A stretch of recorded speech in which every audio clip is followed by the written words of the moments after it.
Ferrari F50.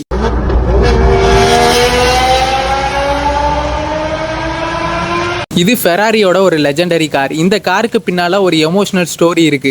1988ல Enzo Ferrari இறந்ததுக்கு அடுத்ததா அவருக்கு ட்ரிபியூட் பண்ற விதமா இந்த காரை ரெடி பண்றாங்க. இந்த கார் ரொம்ப பவர்ஃபுல்லா இருக்கணும், அதுக்கு பவர்ஃபுல்லான ஒரு இன்ஜின் வேணுங்கிறதுக்காக ஃபெராரி அவங்களோட F1 காரோட இன்ஜினை இந்த கார்ல கொண்டுட்டு வரவும் முடிவு பண்றாங்க. இந்த காரோட ப்ரொடக்ஷன் இயர்னா 1995ல இருந்து 1997 வரைக்கும் தான் இருந்தது. இந்த 2 வருஷத்துல இவங்க வெறும் 349 கார்ஸை மட்டும் தான் ரெடி பண்றாங்க. இதுக்கு ரீசனா ஃபெராரி என்ன சொன்னாங்கன்னா, F50 should be exclusive not for common னு சிம்பிளா சொல்லி முடிச்சிட்டாங்க. 4.7 litre naturally aspirated V12 engine கன்ஸ்ட்ரக்ஷன்ல வந்த இந்த கார் 513 ஹார்ஸ் பவரை 8000 RPM ல ப்ரொடியூஸ் பண்ணுது. அது மட்டும் இல்லாம 470 நியூட்டன் மீட்டர் ஆஃப் டார்க்கையும் ப்ரொடியூஸ் பண்ணிச்சு. இந்த காரோட top speed 325 kilometre per hour, 0 to 100 kilometre per hour just 3.8 செகண்ட்ல கிராஸ் பண்ணோம். 6 speed manual gear box with rear wheel டிரைவ்ல வந்த ஒன் ஆஃப் த ஃபென்டாஸ்டிக் பீஸ்ட்னு இந்த காரை சொன்னாங்க. அது மட்டும் இல்லாம இந்த காரோட பர்ஃபார்மன்ஸை பார்த்த எல்லாரும் மிரண்டும் போனாங்க. இந்த கார் இவ்வளவு வெறித்தனமா பர்ஃபார்ம் பண்றதுக்கு இந்த காரோட வெயிட் மேனேஜ்மெண்ட் ஒரு முக்கியமான ரீசனா பார்க்கப்பட்டுச்சு.